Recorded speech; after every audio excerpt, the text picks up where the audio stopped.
이렇게 저기 주가가 안 좋을 때 사야지 10배고라든지 뭐 100배고라든지 이런 것들을 이제 저기 그 나오게 되는 거지. 주가가 올라가기 시작하면은 안 되거든요. 지금 저기 그 주식을 살 수 있는 굉장히 좋은 기회들이 오고 있으니까 주식 시장을 떠나지 마시라. 지금 사실 물가가 내려온 게 아니죠. 물가 상승률이 둔화가 된 것이지 물가가 내려온 게 아니잖아요. 예를 들면 이런 거죠. 그 앞서서 아까 말씀해 주실 때 그 올 초에 박사님께서 쉬는 것도 투자라고 하신 그 근거가 우리가 숫자에 좀 매몰될 수 있다. 근데 네. 중요한 건 심리다라고 했잖아요. 그 집단 심리.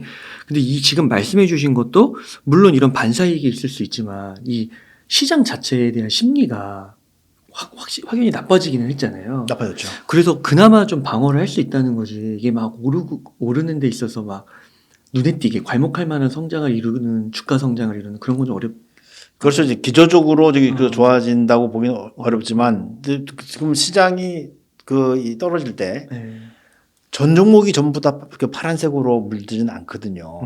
그리고 이제 그 아무리 어려워도 우리 주식 시장에 지금 기본적으로 예탁금이 수십조 원이 있고 그런 상태니까 어디가 움직여도 움직이는. 돈은 절대 잠들지 않는다. 머니 네버 슬립이거든요. 네. 그러니까 어디든지 움직이는데 그렇게 하기 위해서는 뭔가 스토리가 돼야 되거든요. 스토리가 돼야 되는데 뭐 저기 그 충분히 스토리를 만들어서 저기 돈이 한번 저기 몰릴 수 있는 그런 부분들이 있고 그리고 이제 펀더멘탈이 굉장히 늦게 움직이긴 하지만 그래도 펀더멘탈이 받쳐주는 쪽이 주가가 떨어질 때 덜 떨어지게 돼 있거든요. 그래서 뭐 그런 것들을 가지고 이제 보시면 되지 않겠나 싶은 생각이 듭니다. 네. 그러면은 이런 좀 장세가 예상이 되면 조금 장기 투자보다는 중간중간 사고 팔고 하는 그런 방법이 좀 더 유효할 수 있을까요? 잘못하면 그때 깡통이 날 수가 있거든요. 그래서 이제 그 전에도 한번 이 말씀을 드렸지만 사람들이 포기한 사람들이 많을 때가 주식 사는데 굉장히 좋은 시점이에요. 역설적으로 지금 주식을 사는 굉장히 좋은 시점이 다가오고 있다. 그래서 지금 아끼고 모아서 시드머니를 만들어 놔야 됩니다. 이렇게 저기 주가가 안 좋을 때 사야지 10배고라든지 뭐 100배고라든지 이런 것들을 이제 저기 그 나오게 되는 거지. 주가가 올라가기 시작하면은 안 되거든요. 그래서 역설적이게도 지금 저기 그 주식을 살 수 있는 굉장히 좋은 기회들이 오고 있으니까 주식 시장을 떠나지 마시라. 예. 관찰하시라. 예, 주식 시장을 떠나게 되면 복수의 기회가 없잖아요. 복수를 해야죠. 네. 네, 그 굉장히 좋은 기회가 그 사람들이 비관적으로 보는 사람들이 많으면 많을수록 앞으로 더 좋은 기회가 올 수가 있다. 이렇게 생각을 하시는 게 좋죠. 그래서 지금은 현금을 최대한 모으고 빚 갚고 그러면서 공부하면서 준비하고. 그렇습니다. 이 빚 갚는 게 중요하죠. 1000% 수익 바이블 지혜라 또 쓰셨잖아요. 네. 또 그런 게 이제 이런 하락장의 그 절정에서 피어날 수 있는. 근데 이거는 이제 저도 사실 배운 거죠. 저기 그 워런 버핏이라든지 이런 정말 전설적인 투자자들은 좋은 종목을 딱 구해놓고 자기가 이제 찾아놓고 절대 먼저 사지 않습니다. 기다립니다. 언제까지 기다리느냐? 한 번 충격이 온다. 네. 예를 9.11이면 9.11이라든지 러시아 우크라이나 전쟁이라든지 이런 저기 한 번 시장이 패닉에 딱 빠질 때 그때 쓱 사거든요. 대부분 이제 저를 보면 다 하수니까 좋은 종목을 딱 찾게 되면 이제 일단 심장이 벌렁거리잖아요. 빨리 사야 되겠다. 그래 되면 이제 수익률이 안 좋은 거죠. 그래서 지금 그 종목을 잘 서치하고 계시다가 아마 제가 볼 때는 신용시장의 문제, 신용시장의 문제라고 하면 아마 저기 큰 부도가 하나 있을 것이다. 뭐 지금도 나오고 있잖아요. 지금은 이제 짜잘한 부도들이고 요즘에 이제 뭐 사람들이 주목해서 보고 있는 것이 크레딧 스위스. 뭐 실제로 그렇게 될지 안 될지는 아무도 모르지만 크레딧 스위스라고 하면은 글로벌 순위가 한 5위 정도 되거든요. 그런 것들이요. 근데 최근에 뱅크런이 좀 있었고 그래서 이제 아마 알게 모르게 그런 것들이 한번 툭 하고 저기 그 터지게 되면 그러면 저기 그 주가가 저기 뭐 2000포인트를 깬다든지 아니면 1800 밑으로 떨어진다든지 이런 일들이 생길 수가 있다. 그럴 때 이제 눈 감고 사는 거죠. 이제. 눈을 뜨고 사야 되는 거예요. 잘못 살 수가 있으니까. 최근에 뱅크런 좀 얘기하셔가지고 암호화폐 쪽에서도 한번 FTX 큰 FTX 그 암호화폐 쪽에서는 세계 2위 거래소가 파산을 했잖아요. 그렇습니다. 근데 그 정도 규모는 그것도 짜잘한 거에 좀 들어가는. 아, 그 저기 그 저 글로벌 IB에 비하면 그거는 이제 조막선이죠. 조막선이죠. 예, 예. 삼성전자 아까 TSMC 좀 말씀해 주셨는데 그 반도체가 수혜를 받을 수 있지만 워낙 강력한 그 경쟁자로 TSMC가 있어가지고 삼성전자가 조금 어려울 수도 있겠다라는 뉘앙스를 제가 좀 느꼈는데 그 삼성전자는 좀 어떻게 생각하시는지. 그러니까 이제 그 삼성전자를 이야기하기 위해서는 이제 몇 가지를 좀 저기 그 이야기를 하고 가야 되는데요. 네. 첫 번째 이제 삼성전자가 액면 분할하기 전에 한 250만 원 정도 했었습니다. 네. 우리나라 그 주가 중에서는 가장 높은 주가였죠. 그래서 이제 삼성전자를 부를 때 뭐라고 불렀냐면 황제주라고 불렀습니다.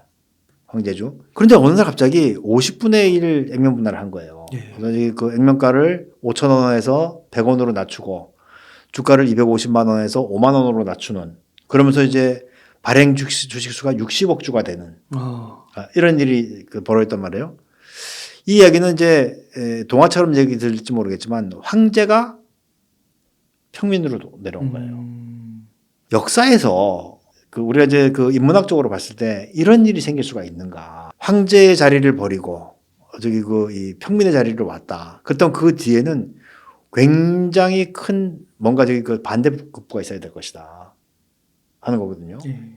주식이 한 60억 주 정도 되면은 그러면 이제 그 사람들이 모래알처럼 이렇게 저기 그 흩어져서 주식을 이제 보유하게 됩니다. 이렇게 되면 사람들이 60억 주 중에 1000주를 가지고 있어도 절대 주주총회 가지 않죠.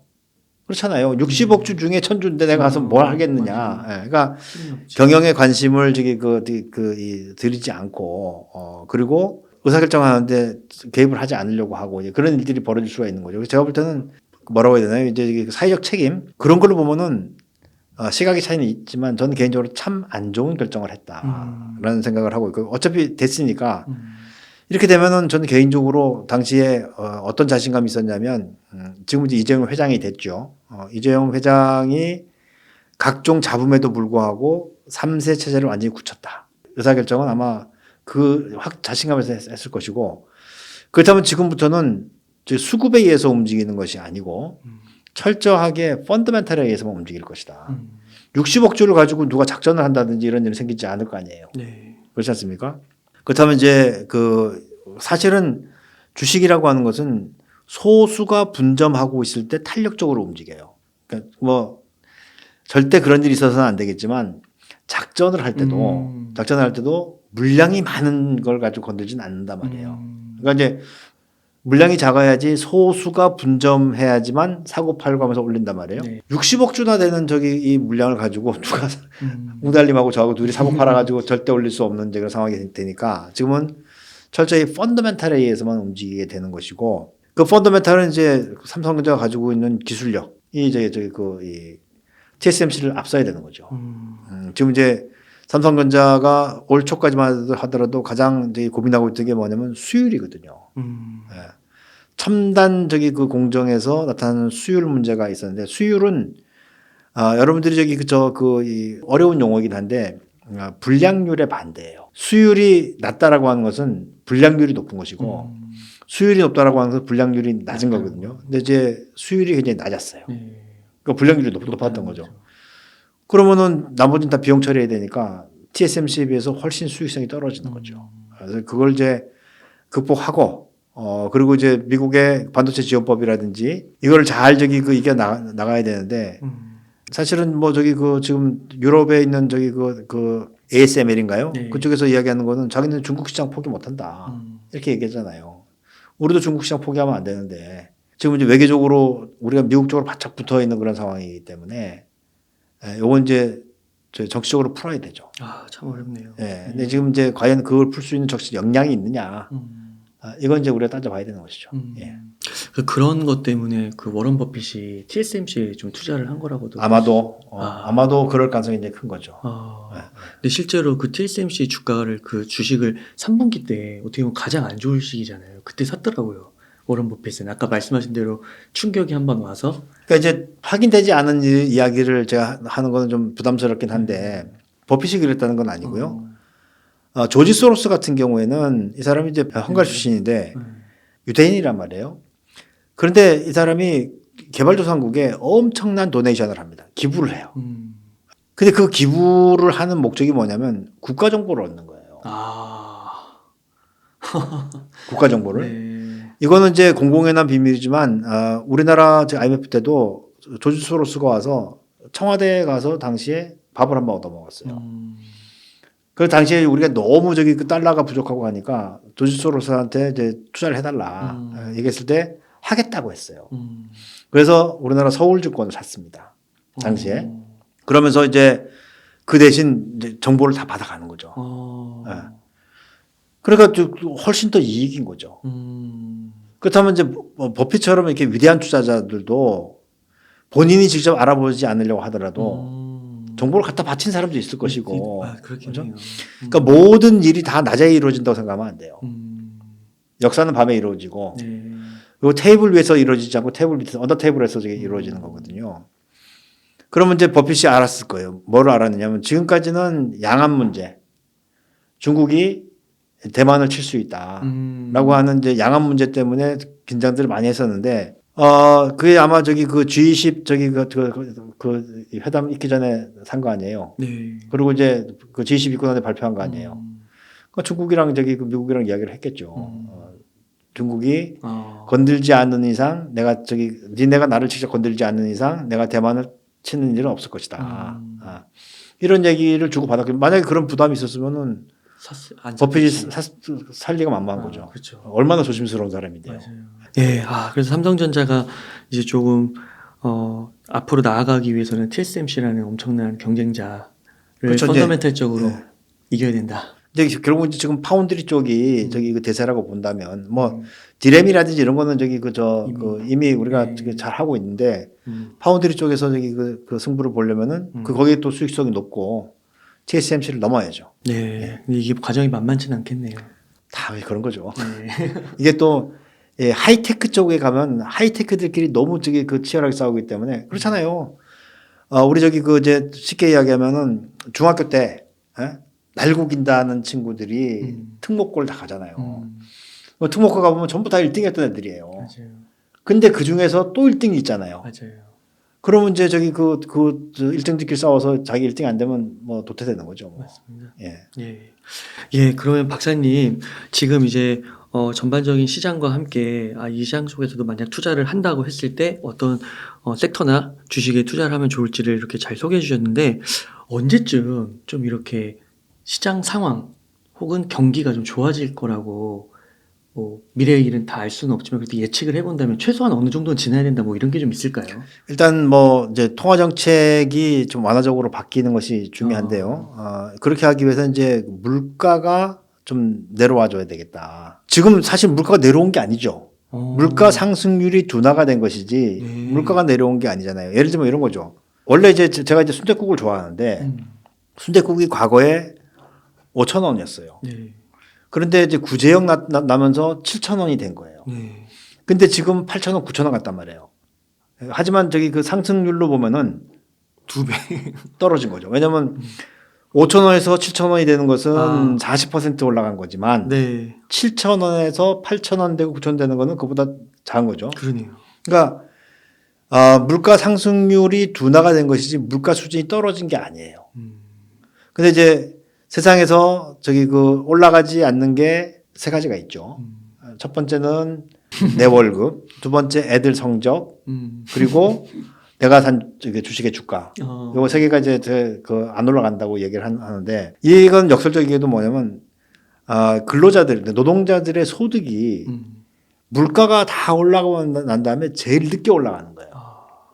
그러니까 자꾸 이제 말씀드리는 것처럼 가처분 소득이 계속 줄어들겠네. 그 실질 가처분 소득이 그러려면 이제 물가가 그 통제가 되고 이제 그 실질 가처분 소득이 따라 올라가는 이제 이런 일들이 생겨나야지 그래야지 아마 풀려나지 않겠는가 생각이 드는데요. 하도 1970년대 80년대 미국의 통화 정책 가지고 이야기 많길래 제가 그림을 한번 그려본 적이 있었어요. 그게 이제 그 아서번스라고 하는 그 미국의 그 FRB 의장이 있었었고 아서번스가 이제 결국은 물가를 못 잡았단 말이에요.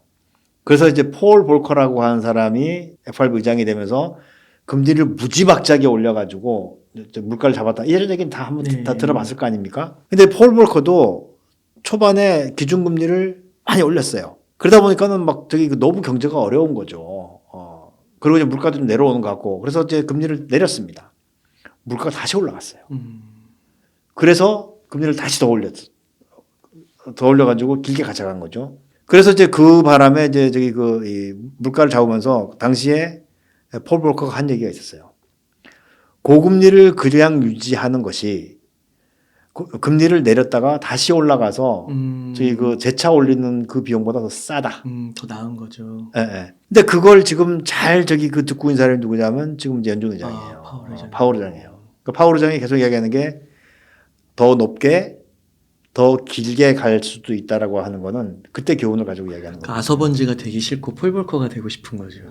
그렇죠. 그거 다 아시는 얘기지만 지금 이제 파월 의장의 전공은 경제학이 아니에요.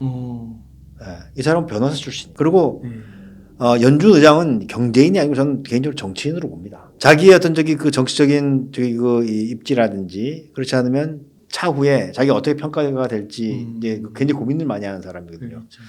변호사는 제가 이제 뭐 변호사는 아니지만 변호사는 자기 의견이 없는 사람이에요. 무조건 변호해야 되는 거죠. 그렇죠. 뭐 살인자도 변호해야 맞아요, 되고, 맞아요. 그렇죠? 국가를 대신해서도 좀 변호해야 되고, 맞네. 그러니까 자기 의견이 없고 그냥 저기 그 남의 이야기를 듣고 가는 사람이기 때문에 요즘에는 아마 저기 그 돌아가시긴 했지만 폴 볼커의 이야기를 금과 옥조처럼 생각할 가능성이 굉장히 크다. 예. 그렇다면 이제 이 상황이 좀 더 길어지면 그럼 우리의 경기 회복도 조금 더 길어지지 않겠는가. 하지만 주가는 이제 가장 어두울 때 그때가 이제 저기 이 가장 사기 좋은 타이밍이기 때문에 그걸 이제 계속 이제 가늠해야죠. 다만 이제 그걸 언제인지는 아무도 몰라요. 그걸 알면 다들 저기 그 한강에 요트 띄워놓고 와인 파티를 하고 있겠죠. 그 많은 경제학자분들이 2023년은 최악의 해가 될 거라고 하는데 그건 역시도 언제든지 틀릴 수 있는 거죠. 경제학자들이 지금까지 맞췄다는 얘기를 들어본 적이 없어요. 저를 포함해서. 네. 네. 그러니까 경제학자들도 다 이제 저기 그 숫자를 보고 있고 하다 보니까 매일매일 숫자를 보다 보면 어느 순간에 속된 말로 확 돌아버리는 때가 있어요. 하지만 이제 그걸 한 발 떨어져서 그래서 이제 인문학이 중요하다고 이야기하는 게 주식 투자하시는 분들이 책도 많이 읽고 인문학을 좀 저기 이 소양을 좀 갖춰야 된다는 게 사람을 잘 이해를 해야 되거든요. 숫자를 이해하는 게 중요한 게 아니고 숫자는 사람들의 활동에 의해서 나타나는 현상일 뿐이지 그 뒤에 사람들이 어떻게 움직이는지를 아는 게 더 중요하다. 그렇게 본다면은 내 생활하고 괴리가 될 수가 없잖아요. 그러니까 내가 살기 어려우면 지표는 더 안 좋아지는 것이고 내 살림이 저기 피기 시작하면 지표는 좋아지는 것이고 그렇게 볼 수 있는 거죠.